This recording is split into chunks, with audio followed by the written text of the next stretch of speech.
to another episode of the Going Over Potty Pod podcast.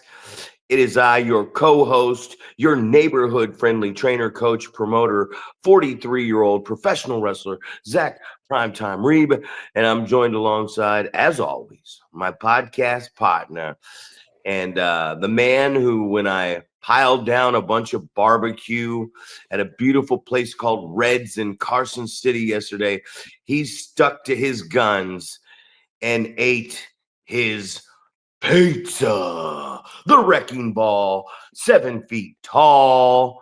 Paul Isadora. Paul, what is up coming off the heels of a beautiful show in Carson City?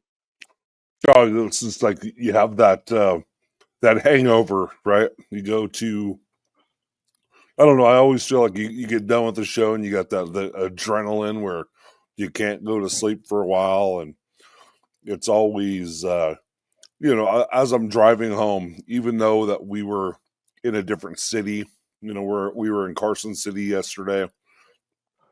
I'm driving home after we eat and I get home and it's like 9:00. Right? Like I'm in my house, just chilling. It's 9:00. I'm just like so thankful, right? That it's like, we're doing shows earlier in the day, 3 to 5 normally, and it's just like, I don't know. Like I think like as a wrestler, if there was a promotion that I could do that with, like, oh, we're gonna have a show at 3:00. It'll be done at 5. You could be home, sitting in your bed at 9:00. I would be like, fuck yeah, dude, sign me up. That sounds great. So I definitely like that aspect of it. And then it's just, we talked about it yesterday. The best part about the best part about this show is going and eating dinner afterwards, right? Yeah. I think it's a bit of an exaggeration, but at the same time, it's like, yeah, this is one of the better things. We talk about the importance of the conversation on the road, and you're going to get to wrestle a 10 or 15 minute match, but the way that you're learning the most is those conversations that you're having to and from the show. And in our case, it's, that hour and a half or so conversation that we're, while we're ordering dinner and eating dinner and hanging out in the parking lot before everybody says goodbye. And those are those conversations that you really cherish. And I feel like that you learn the most from. So yeah, excited about that situation from yesterday. Well, there's Rick Luxury calling in, and I'll have to talk to him afterwards and be like, you know what I'm doing. So what are you doing, right? Respectfully. No, just great. I always enjoy, seeing the young guys like Dickie and Reno in the car, and both those guys are getting a really good understanding of the business, and they're putting a lot of time in, but they're also becoming fucking hilarious on the road. And that first F-bomb was for Larry's wife. I had a conversation with her. She gave me permission to just throw those F-bombs all over the place. You really got to enjoy it, especially that Brandon Nash, man. I love this kid. What a character, what an outspoken character in the ring and out of the ring. But the first thing I want to get to, and we'll work our way backwards, is when you've known a guy before he even started training, and you see this guy and you give him advice and he takes it. And you see this guy, and he's just coming into his own. And I just want to say, man, how proud I am of the old Dark Fox Illumide, man, because this is somebody that everybody looks at and goes, what an athlete, what a body, you know what I mean? And then we miss out on what I saw last night, sitting there with you and Boyce, and it's like, this guy, I told him, you got to work that crowd more, because they want to get behind you. You got to get better facial expressions. And last night, what I saw was a 10, a fucking 10. You know what I mean? This guy, He hit a couple splashes. He goes to do the third one on Ringer, which, by the way, Scotty Ringer, great guy as well. And you can't beat great guys in this business. He caught himself on the rope, looks at the rope, wide-eyed, feeds around. I watched a point where a fan said, "You got this," during the selling, and he's still selling, and he made that emotional eye contact, just working the shit out of the audience. I never seen somebody do it. Maybe Shawn Michaels. And people are like, "Man, that's a stretch, right?" Now, maybe Shawn Michaels in an intense WrestleMania moment or a really hot crowd somewhere pulled a fiery nip up and did nothing and got the audience going absolutely crazy, and just so humble. And we know Illumide does the teaches special education out there at Wheatland.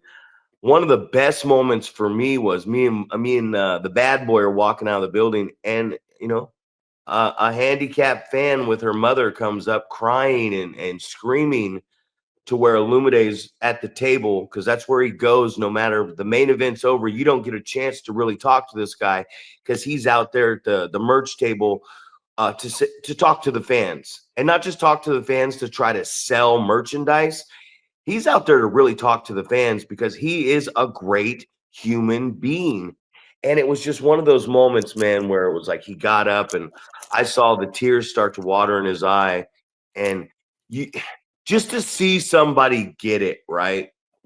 To see somebody get it, to see somebody who just listens. And a couple shows before, I saw him sitting in a locker room with Rick Luxury while the ring was being broken down, just listening to Rick talk. And I always see him pull you aside, and whoever the promoter is, I see him pull aside. And it's just, my God, bro, could you ask for a better, not just a better performer, man? He's always listening. He's always humble. And he's one of those guys you look at and go, he could possibly get away with not being such a good human being. You know what I mean? Like, he could get away with being a dick. He could get away with letting it go in one ear out the other. And this guy just doesn't, man. So starting off with that, because I got so much to talk about, not just about the show, but things that I learned and saw progress. It's always a learning experience. That's what I love about this. And my program with recovery is you never stop learning, man. I just wanted to give a shout out to that guy. And I know you really enjoy having him on the show, but I mean, to make that much improvement in one show, to be able to work the audience to perfection like that, and to have your facial expressions on, and to understand when your opponent's getting a little winded, hey, toss me to the floor so I can, you can recover a little bit. My God, dude, what a student, man. Like, this guy is quickly becoming just something that everybody should talk to him before and after the show, because whoo, I mean, that was so much knowledge that was given to him in the last month, and to watch him just apply it to perfection in less than a month, you're just like, oh my God, he's got it. Exactly. Well, and it's you. I mean, you say comes up and talks to you after the show. The fan interaction, that thing. So we're cleaning up the show, and I hear that little explosion of emotions. And just to have him kind of step in and and kind of understand the situation, and somebody just wanted to come over and talk to him, or get some sort of merchandise, like, oh, the other person got something and I didn't get anything, and the person was throwing a big fit, and and Illuminate's like, what's going on here, sweetheart, or whatever it was. And it's like, man, it's just, you see the human being wanting to make the connection with the fans, and that's why you say about the kip up, right? Kip up and do nothing, and the crowd fucking exploded, right? The one of the better compliments that I heard that Illuminate got was from Scotty Ringer. Was the first one, was like, that kid's good. He's like, his pacing was amazing. Just these cool comments. And it's like, we use Scotty Ringer all the time because he's a solid dude, right? He could work with anybody, top to bottom. I think he's got it. When these guys come from BTW, they've got the opportunity to work with guys that have been, in WWE or, the fly-in talents, right? And I think that Yeah. some people think like, oh, you're giving these guys opportunities that they don't deserve and stuff like that. But it's really in an effort to help these guys understand what does it take to get to that level. Hey, we're going to match you up with these guys. We're going to give you an opportunity to work the stars that just got released or whatever. So Scotty's got this unique perspective of getting to work with all these guys.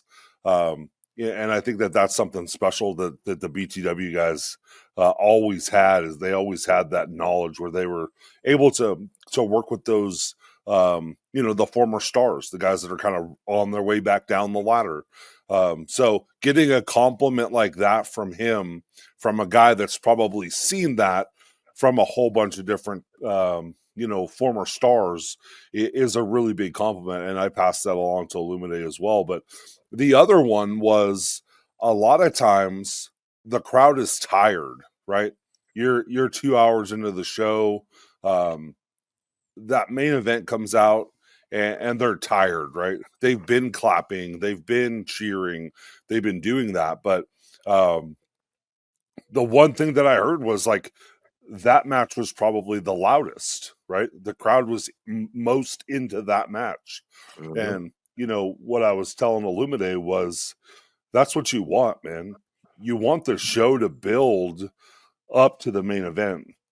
And that's why a lot of times guys don't like to be in the main event, because they know the crowd's going to be tired, or in many cases, there's a lot of pressure on you to perform, right?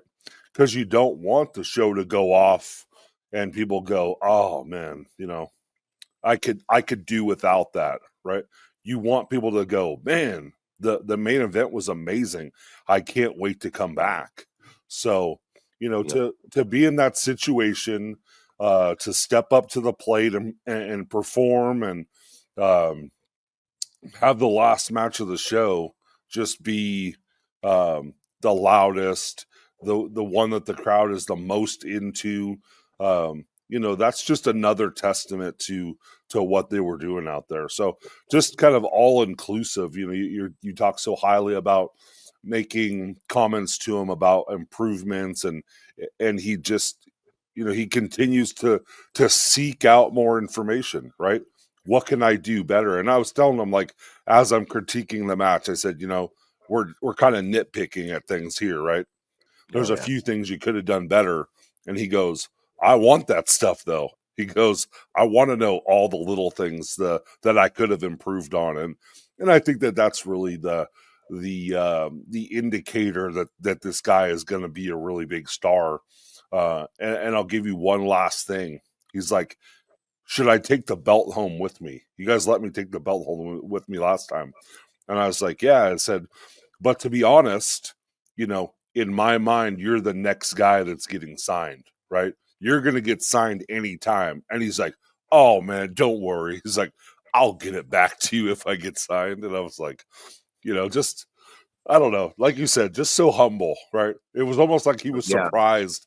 It was surprised that I said that to him. Like, oh, you've got the potential to be the next guy to get signed. And it's almost like, like he doesn't believe you. That's just the humble nature that he's got. Well, we put him in that situation, man. I'm a slow build guy, man, and I've used him very slowly from the working up the card. He made his debut for PCW, so we're now at the point in my eyes where this guy's ready to be the face of this company, and that becomes the problem with the way I book and the way I run. Is a lot of guys I would like to see be the face of my company, but by the time I get them to where I want them to be or where I think they should be, they're so damn good that they're gone. You know what I mean? So it's like, and that's why there's the homegrown talent, which he is a homegrown talent. And you mentioned Ringer. It's like, the the guy's a new father. Like, he has another child. He's with somebody that made it to the big time. You know what I mean? And he's a good dad. He's an officer. You know what I mean? Like, he's got all these things. He's got 2 kids, and that's what I always talk about, like having great human beings in the locker room. Because you could have a great athlete or a great talent in the locker room, but there's just too many shitheads. And it don't mean that I don't like the shitheads. There's just too many shitheads in the locker room that are I'm trying to be the next guy. I want to be the next coach. I want to be it's almost like a demand, like, hey, respect me. I want to do this, without actually doing this and putting in the work and the time. And that's where the respect comes. And one thing I wanted to talk about as we navigate through this is, the opening contest. And, pat myself on the back a little bit, get that ego. Okay, ego's done. But I was making a joke to everybody because when I went out there with the opening contest with this kid who's only been doing this for less than 6 months, and it's weird when you meet good people and you work with good people. It reminds me a lot of Matt Carlos when I was at APW. That's the guy that I just plucked out and trained with, and he was my sparring partner and the guy I warmed up with for a couple hours before shows back when I used to really warm up. And this kid's become the guy I've really warmed up with before events and stuff. And it was just one of those things where, a couple things came from this match. Like I said, I'm not trying to toot it, but toot. That opening contest sets the tone, right? So if you get that place where it needs to be to set the tone for the show, the rest of the locker room, and I was saying it as a joke, but I've always been the guy, if the opening contest was good, I always go up to Sergio and say, come on, Ricky, lead this thing off for us. And I'm very respectful as a performer after all these years, where I go, thank you, Sergio, for getting the crowd where it needs to be. Now, everybody keep it up, because he got it going. And we got it going last night. So if you're in a locker room and you're a young guy and the opening contest goes out there and does their job, come back to the locker room. And it's not like I need you to thank me. I'm not doing that. I'm just saying a big rule in wrestling that people forgot is, if the opener gets the place going, it's your job now, match 2, match 3, to keep this thing going, like you said, to build to the main event for the big stars and the championship or whatever it is. But just come back to the locker room and thank that opening match. Be like, hey, I heard Marcus Max say one time, the opening match has to be the best match. And I disagreed with him, because it doesn't have to be the best match, but it does have to be, that is the most important match on the show. Doesn't have to be the best, because the best has to be at the end. It's the most important match. And one thing I noticed last night was I didn't hit the ropes at all. I didn't hit the corners at all. And I didn't take one fucking bump. And for me, that's the first time in 26 years that has never happened. And I bet we went 8 to 10 minutes and the kid just listened. And, we had some stuff that we had this buckle, bang my head in the buckle and give me 10 punches. And we talked about that briefly in the locker room. I asked him if he could do it. And he's like, oh, yeah, I know how to do that stuff. And then the spot came where I settled down with the chin lock and the crowd came up. And we talked about the timing of it at dinner, because I thought maybe he had rushed hitting the jacker real quick. But I was also telling him in that, as the crowd was coming up, that it's time to do this, ram my head in the buckle 10 times. So that fit in what we had said briefly. It had fit into where we needed to do that in the show. And also when the crowd was coming up, double duck sunset flip, right? Like, man, this kid just listened his ass off. So Alex, aka David, aka Kid Carson, bro, like I told you last night, you earned those last 2 fried chicken breast from Smith's grocery store that you took us over to. So good payout, kid. But here, sorry to ramble. There's so much. I'm going to let you just dive into this. But I wanted to talk about something. And this is for everyone, because this is an informative podcast. I'm European uppercutting him, and I'm waiting for the crowd to come up. And then they're getting behind him. And I look at him and I say, all right, this is the last Euro. We're going home. And I hit him and we go home and the place explodes. And I remember asking him when he came back in the locker room and I see him, I go, hey, do you know why that was the last European uppercut? And he goes, because the crowd was behind me. And I said, yes. And I wanted to tell everybody at that point, if I'm the heel and the crowd is booing me and I go for that European uppercut backslide finish, they are going to have to stop booing me, recognize what's going on, and then start cheering. If they're making no noise, we're just fucked anyways, right? But the reason is they're getting behind the baby face. So this is going to be as loud as we get tonight.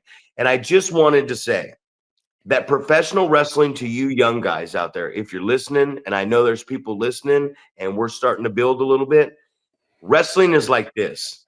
If they're booing the bad guy, he needs to be kicking your ass. And if they're getting behind you as the good guy, you need to start fighting back up and doing something. And that's it, right? That's professional the psychology of what we're doing. Sorry Right. for That's like, no, I mean, I think that all that information is awesome, right? It definitely paints the picture um and the simplicity of that last statement about if they're booing you, you better be kicking his ass. And when they're getting behind the baby face, it's an opportunity to fight back. So those are like, I just feel like the elementary things that we sometimes I don't know if it's we're not listening to the crowd or what's going on, but I mean, I think that those are like kind of the basic things. Like, here's a couple of keys for you to react to. But getting back to your point of the Ricky Henderson of the show, right? You said it doesn't have to be the best match, but I think it has to be the best. Um, you have to do the best job doing your job in that match, right? Mhm. So that's what we depend on. We depend on that first match going out there, and I use the word barometer all the time, right? It has to be the match that goes out and you're able to come back to the back and give everyone a little bit of insight. Hey, it's an easy crowd. You're gonna have to work for this. Hey, there's a dude on this side of the ring that's gonna kind of key the rest of the crowd, right? We always want to seek out those people that are not afraid to be a wrestling fan, right? The guys that are gonna boo the heels, the guys that are gonna cheer the baby faces, right? Because that stuff is contagious. You start getting to one guy, and then people around that person start going, oh, okay. So it's okay to be vocal.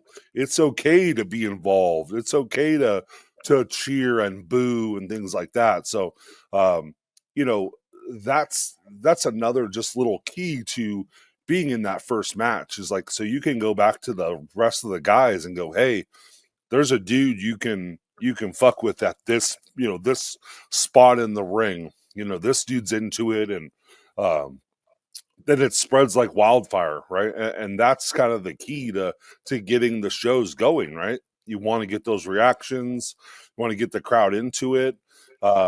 So I think that first match, the importance is doing your job very well. So it doesn't have to be the best match, but you have to be the best at doing your job for the show. So Most important. right.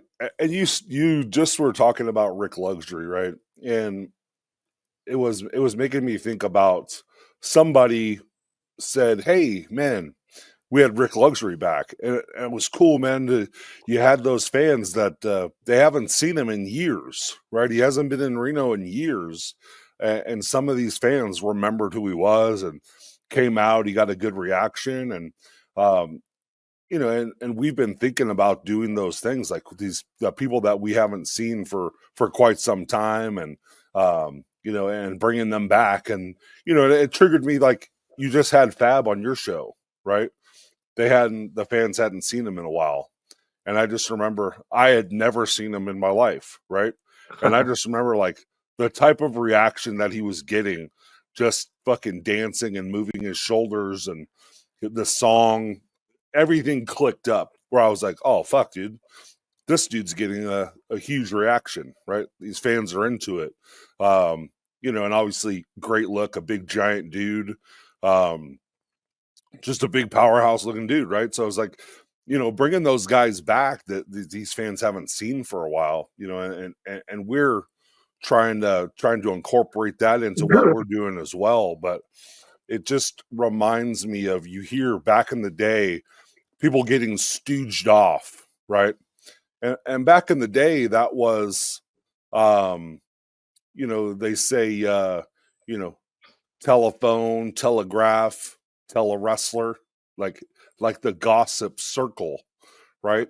Somebody's going to say something to someone and it's going to get back to you, right? So if someone's talking trash about you, it's going to get back to you, right? They would call them stooges.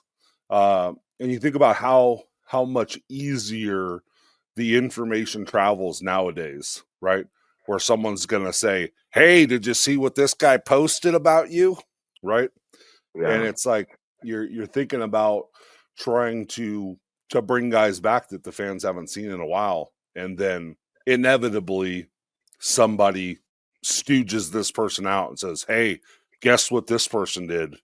And then you're just like, "All right, man, I gotta fucking reconsider all the things that I was thinking about, you know, incorporating people that we haven't seen for a while, you know, especially after the Rick thing, and how the reaction was so strong for people seeing him and remembering, oh fuck, dude, I haven't seen this guy in a while, and man, I remember just liking watching him and being entertained and things like that. So, yeah, but it's just it just makes me laugh because it's like you we build relationships with people, um, and and for me, it's like trying to put these shows together, and you know, you're looking at a card and you're like, oh fuck, I left this person off, um, and you're thinking about like, you want to, you know, in my case, you know, I like to try to cycle through new guys as well, right? Because I want to find out who's, you know, who's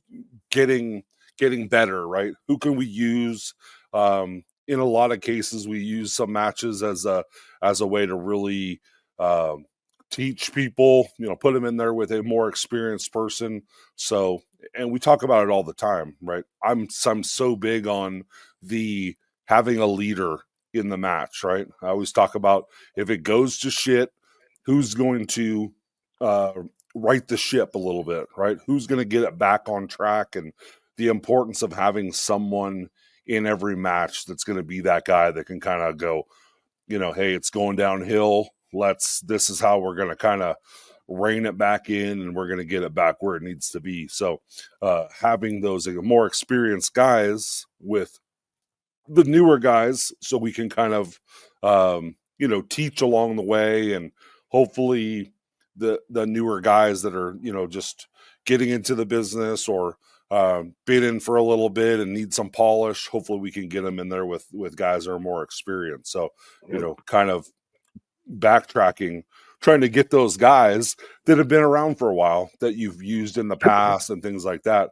where you go, hey, this guy would be a good plug in right here. This guy could help our card. This guy could help our locker room. But like you had mentioned before, the way that the locker room is going right now for us is, you know, something that you know, you only dream of. I think that you have just a bunch of really just good people that really care about the betterment of the product, people with no egos, where it's like, I want the next guy to be elevated, right? We're just talking about Illumide and how excited we are that you give this guy a little bit of feedback and he takes it to heart, and he's going to try to put it into practice immediately, right? You said you just gave him some advice over the last month, and all this already he's implementing it and putting it into play. So, you know, that's what we're looking for, man. We're looking to integrate some veteran guys with the younger guys, and create an amazing product. So, I don't know, man. Just to kind of I don't know, reiterate my excitement about the show yesterday. Like this is the first time, this is like a leap of faith for me, right? It's, you're running a bunch of different towns and you're encouraging me to try to do the same thing, right? Hey, let's expand this, man. What other cities can we run in this general area? Let's go an hour in every direction and see like where can we go, what can we do, and the 2 days before this show, the 2 days before, I was telling my wife and I was telling all the guys, like, dude, I had this dream that we didn't have enough chairs in the building for the amount of fans that were there, right? And I'm like, hopefully this is intuition, right? Hopefully that's actually what's going to happen. And then the following night, I had the opposite dream, like that there was only like very few fans. I'm like, dude, this was a terrible idea to go to a different city. I can't believe I fell for this, thinking that this was going to be a good idea. And then having the reality hit yesterday, which was setting out the amount of chairs that we were allotted, thinking in reality, we're not going to fill these amount of chairs. And then as the crowd gets in there, it's like, oh, okay.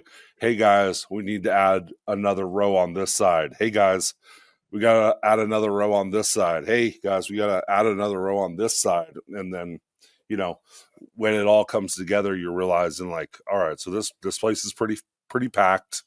The crowd's into it. They had a good time. I had people paying for tickets as they're coming in at intermission as well, which I just like blowing my mind that this thing is still happening, that people are still hearing what's going on because, there was that big event going down the street. So I was talking about the way that things travel, right? With social media and word of mouth and stuff like that. So, having guys going, hey, how can we help? And going, well, let's walk down here and let's see if we can have some tickets in hand and go walk around this event and see if we can build some interest, and which ended up working, right? But you have to have the people that are willing to raise your hand and go, hey, I'll go do that while you guys are setting up or while you guys are doing whatever, getting ready for the show.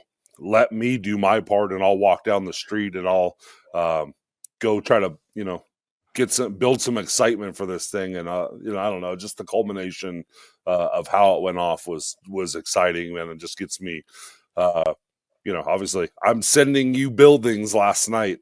Hey, I'm going to go talk to this building. I'm going to go talk to this building. So, I just think it's just going to, hopefully it's just going to get exponentially bigger. Well, for sure, right? Like Zach's right again. I mean, hey, I know Doc's got a jar. Where's yours?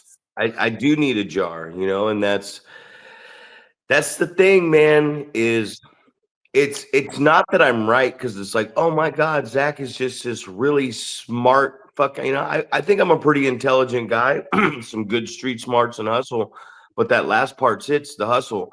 I'm willing to take chances. I'm willing to take the ultimate risk. And, for the promoters out there, don't play it safe. There's a line you can play it safe, don't go take out no fucking $10,000 loan to try to run one show. But, McMahon took a chance.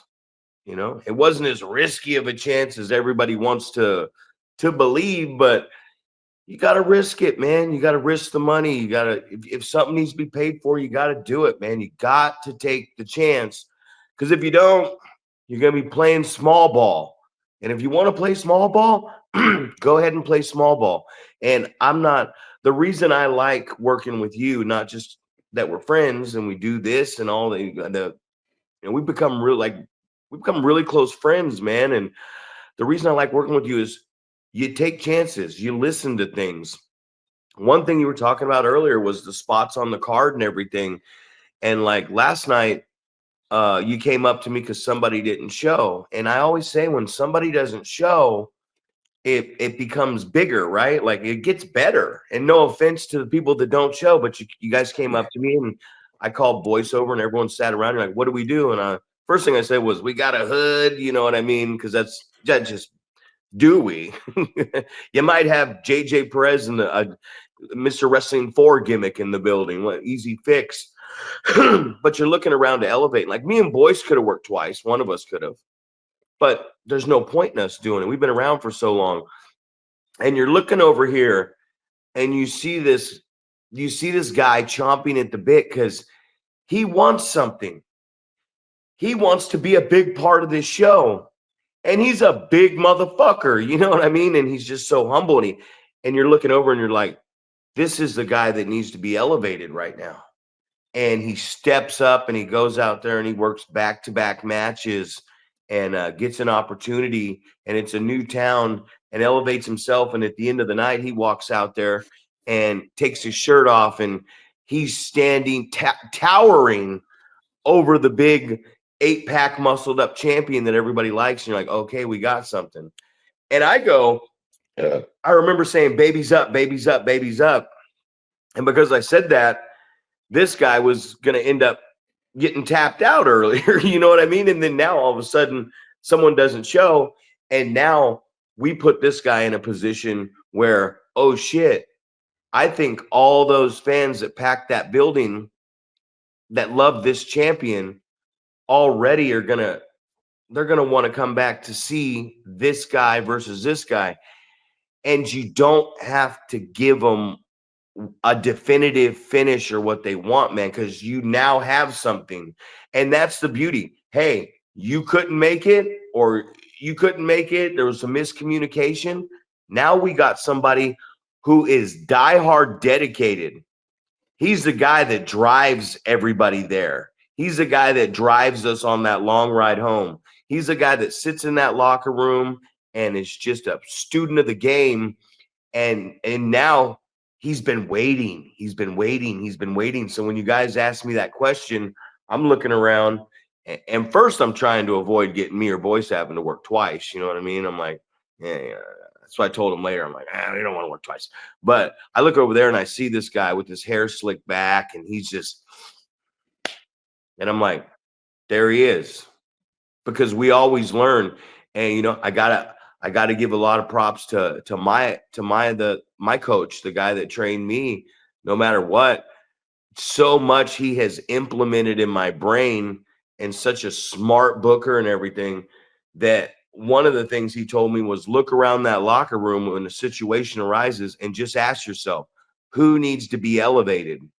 Oh, couldn't miss him. You know what I mean? So I thought it was cool that you guys came to me and I had the opportunity to really think about it and ask some questions, but it's becoming easy for me to see in the booking, like, what should we do? And elevate. There's always someone in that locker room, man. And I think that's the most important thing we can talk about. Great weekend, great show. I was so happy for you guys. And it's one of those things where it's only going to get better and it's only going to build. And yeah, you got the right people. You send the right looking guy out there to do something. He comes back with beef jerky, pickles, a fucking honey bun, sold tickets. And you're like, Jesus Christ, man, it looks like you went shopping. Looks like you came back with different, like you went shopping at the grocery store. But that's part of the promotion. And people don't understand it. If you're a promoter and you're not out here in those streets and you don't have your students out here on a constant basis in those streets, then enjoy what you got because you're only going to get what you put out. The great Ice Cube said this: don't ever complain about something you don't got from the work you didn't put in. Okay? Don't ever. If you're sitting here and you're going, oh, the house is down, or you're trying to up your attendance or what, don't play small ball. We talk about that. But guys, you're in the locker room. People are not going to show up. There's going to be miscommunications. There's going to be injuries. There is always someone in that locker room. And you know what I loved about it the most is I'm thanking this guy for always driving. You know, I give him gas and everything. I'm thanking him for just being a great dude and always driving. And he looks back at me and this is when he's going to bed. It's late. and he's going to bed. And I'm like, hey, man, thanks for everything. And he goes, no, thank you. Thank you for having my back. And I'm like, fuck, I didn't even really think about it like that and how humble this guy is. I'm just like, it was your time.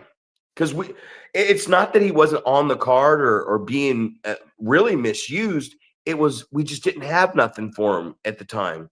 And then something opens up. And then now here you go, man. Here's your opportunity on the card. And that's the beautiful thing I try to tell these young guys is you could be sitting there one day thinking, am I going to make the show? I'm a jobber. And then all of a sudden, the guy who's been wrestling 26 years comes up to you and goes, all right, kid, we're getting you over tonight in your hometown. And you're like, it's a beautiful thing that we're doing out here, man. And that was like, I had so much fun. I had so much fun from start to finish. Just great vibe. Even in a situation where there was a little bit of negativity, it just got cut off at the pass right away. And then now, because everybody's talking like grown adults and not everything works out and everyone gets along, and it's a beautiful thing. So, I mean, to me, that was the perfect first show. And we just had such a good day. It's like, oh shit, now we're home. Fuck, we're home. You know what I mean? Like, just as you're talking, man, it just made me think. You're like, oh, things happen at shows, miscommunications, cancellations, all that stuff, and it just repopulated in my mind that I was reaching out to someone to try to go, hey, did you want to come work and blah blah, and then it got to a point where I was like, hey, I can't guarantee that you're going to be on the show, but inevitably something happens. And the guy was like, no, I think I'm just going to stay home. I was like, all right, yeah, no problem. Like I don't blame you, but it's just so funny how this whole situation worked itself out, and there would have been a spot for this person, but they didn't take a chance. How you're talking about, like, you got to take a chance sometimes, and it's just that I didn't think about it at all yesterday that this person could have been on the show and could have filled a spot and things like that. But as you're talking right now, it's like there was a person that was supposed to potentially be here and decided not to, and I think I'm just gonna stay home and blah blah. So unfortunately, that was a person that did not take a chance and did not end up in this situation. So I'm just glad that we kind of, you're talking about, we come to you and ask you questions, but I just like how coming to you asking questions turned into like a locker room powwow where everyone is throwing their ideas in there and, hey, what do you think about this? Hey, what if we did this?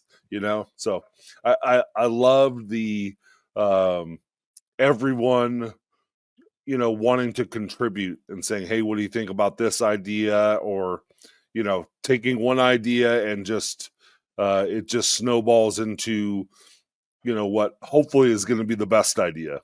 So and I think it's funny that you're like he's like, hey, thanks for going to bat for me. It's like, well, I wasn't looking at it as going to bat for you. It was just like, what makes the most sense in this particular situation?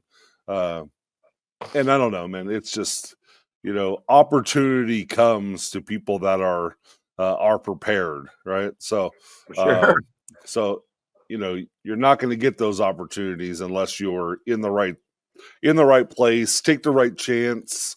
But I definitely think like I don't want to say it's karma, but it's definitely the people that are most invested in what we're doing end up seemingly getting these chances, So, but that's how we want it, right? We want the guys that are most invested to be taking on the biggest roles in what we're doing. So, That's how it works out. right.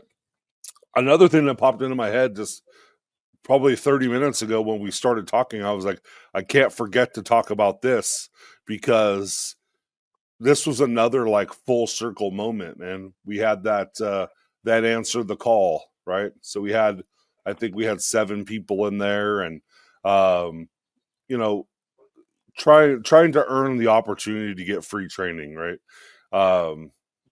And we're watching, and different people doing different things, and I've talked in the past about how cutting the promo, that's the thing that everybody seems to struggle with. And we talked about doing the exercise with cut a stone cold promo, and most people can nail that, right? Okay, cut an Undertaker promo, and most people can nail that. And what's your favorite wrestler? Cut a promo with like them, and most people can nail that. And then you go, okay, what about you? What do you bring to the table? How would you fill this building, and different stuff like that. And the guy that won the free training was that guy, man. And I told him afterwards, I was like, this is the full circle moment, man, because this guy I feel like was around when we first started our school, 2010. So this is like a 15-year journey just to kind of get hopefully in the right position where they can get on track and live this wrestling dream. So but excited for Devin Gildark, man. It was like I was avoiding eye contact with the guy. I didn't want to talk to him because like that was the feeling, right? He's the guy that stood out.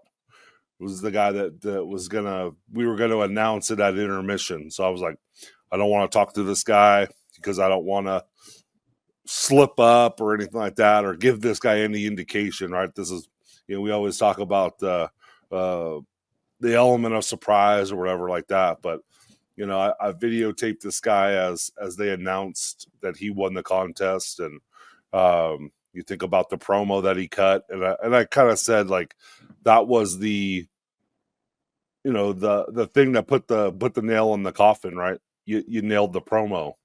And I don't know, in some cases I think that that's the most difficult thing for a lot of these guys to get across. But it's like when your promo is believable, it's based in truth, it's the way that things are going, it just it's the thing that connected people, right?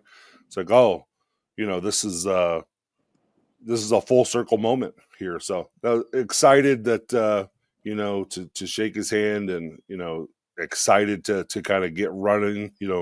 Hopefully it's going to be feet hit the ground, man, hit the ground running, as they say. So excited for him, man. We've both had our experiences with him over the past 10, 15 years here. So, but excited that change keep rolling, your man. attitude, man. Right. Change your attitude, growth, maturity, just different time in life. That's something I was talking to him about, was like, man, it's really cool to have a relationship with you now that we're both in a better place. Perspective, it changes everything. And you go back to everything, and you look at it like I always say, like, hey, you got Boyce LeGrand in the locker room, utilize them. You know what I mean? And then I do it all the time. I'm always picking his brain. Talk about the booking thing. Hey, come here. Make him get up off his ass. He walks over there, and then you call another guy over. I call Manny over because, like, with Manny has a good mind. And it wasn't even so much that I wanted Manny to do the booking. I wanted Manny to sit in on the huddle and think and see. And then when it was over, I said, what do you think? So we're always coaching. You're always coaching, man. And that's why I'm so adamant about I'm a coach, because I'm not a trainer. I don't want, and no offense to you young guys, I don't want to show up. I'll be there, but I don't want to show up on day one and go, wipe your feet off. Here's how you push the rope down and get in the ring. Here's how you do this. This is a program. Pro wrestling's a program where you could be an individual and you can learn to work as an individual, but you have to learn to work in a group. Like, it's really the biggest team thing you can do. And you have to learn, because without the group, without the team, the individual dies. The individual fails every single fucking time. No matter if you go, Stone Cold Steve Austin, man, he did it all on his own. No, he did not. I'm sorry to tell you out there. He had so many people that liked him around him, from Jim Ross to Jim Cornette to Paul Heyman, Dangerously, to Vince McMahon, to whoever the fuck, you know what I mean? Like, it's a team effort. It's a collaboration. So I'm teaching you so you can teach them. And once you teach them, they will be able to teach somebody else, and then they'll be able to teach somebody else. So it has to be taught right, because if you're passing this knowledge down and walking away from it and allowing somebody before they're ready to start teaching somebody else, then it's just going to be dog shit, dog shit, dog shit. You're going to open your door and you're not even going to be able to throw the trash out, because you're going to be stepping in piles of dog shit all the way to the door.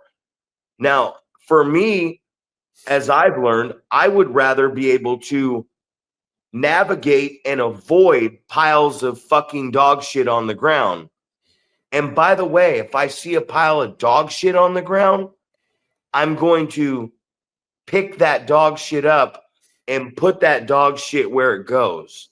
So there's my dog shit analogy of how we need to navigate in this pro wrestling thing, because that's how you do it. Pass the knowledge on and stay with the people. That's my guy. I want to learn from this guy. We're right here. That's how this process, not just in wrestling, but in life goes. So if too many times somebody gets a little bit of wrestling training and then they think they're just this great professional wrestler. Buddy, I'm going to tell you something right now. If you were a great professional wrestler and you know so much and your goal is to get to the big time, you'd already be navigating around the big time. So for you guys out there, guys that are a little older, guys that are just not been in the business as long, and you think that you're great, you're probably not. Okay? So be humble, be kind, be respectful.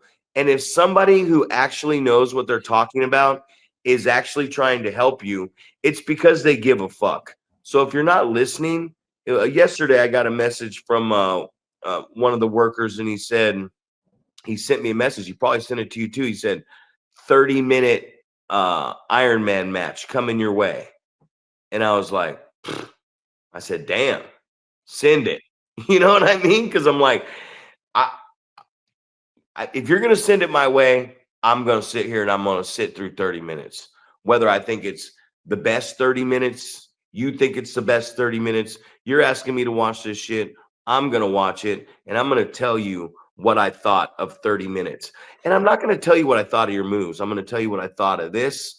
I'm going to tell you what I thought of this. And I'm going to tell you what I thought of how you utilize your 30 minutes in the proper way. And that's the education that I'm trying to give people. I'm not trying to tell people, oh, man, you fucking what the fuck were you thinking right here? No, man, I just want to know that you utilized that 30 minutes the best way you could. And if you didn't, I'm going to tell you where you didn't utilize it properly. Right. And I think that those Iron Man matches are structurally a little bit different. You know, I was talking about when Adam had an Iron Man match, years ago in SPW when they were doing that Supreme 7 series, and how it was like we ran out of stuff to do.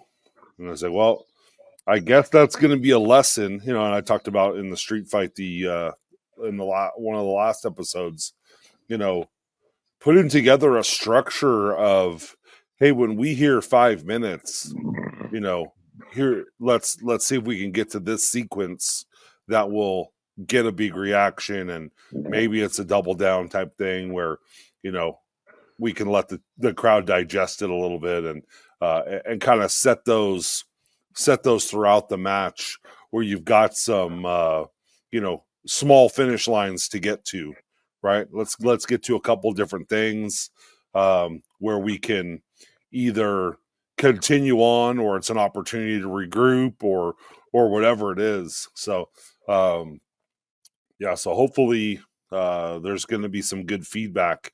We might only have 5 minutes left. Less. I feel like we just started this, but Yeah, but yeah, hopefully there's going to be some good feedback, not only about the match in general.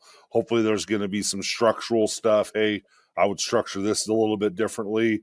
There's going to be some, what I feel like is the biggest issue is you just got the shit kicked out of you for 3 or 4 minutes, and now you're on offense, and it looks like you're not even acknowledging the fact that you were just getting the shit kicked out of you. We talk about offensive selling all the time, and I don't know if people understand what exactly we're talking about when we're talking about that. About you just got the shit kicked out of you for a couple minutes. Like, register that.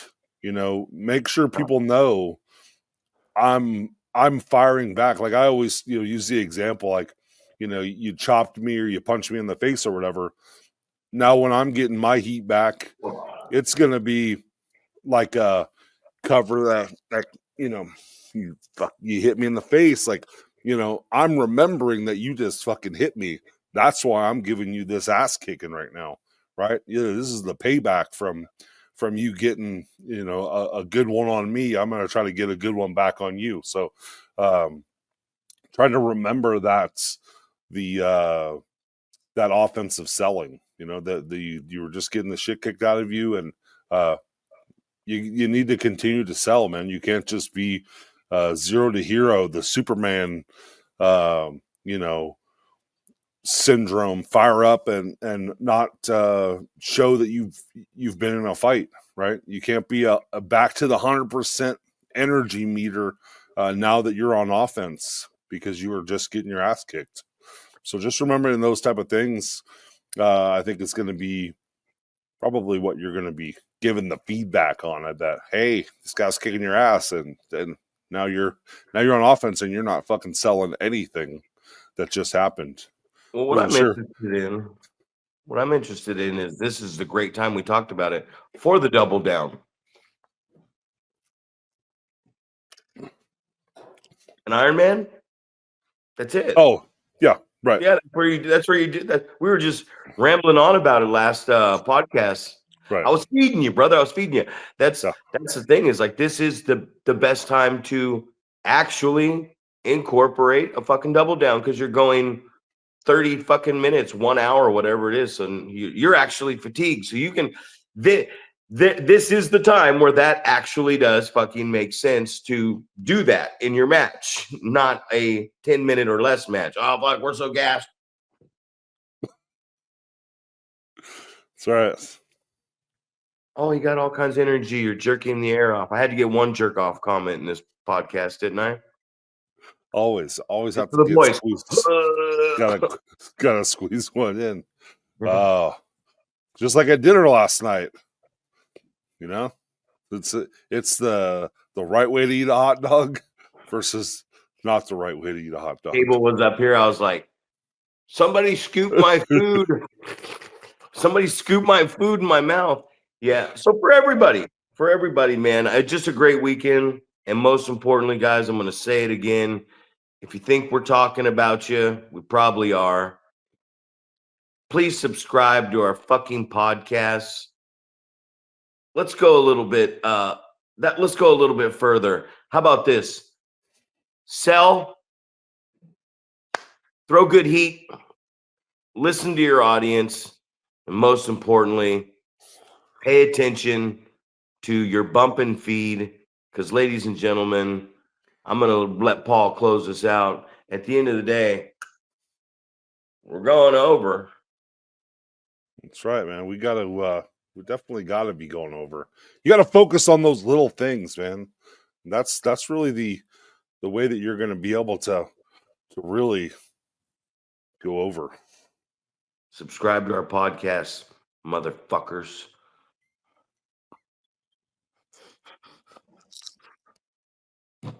The perfect way to end it.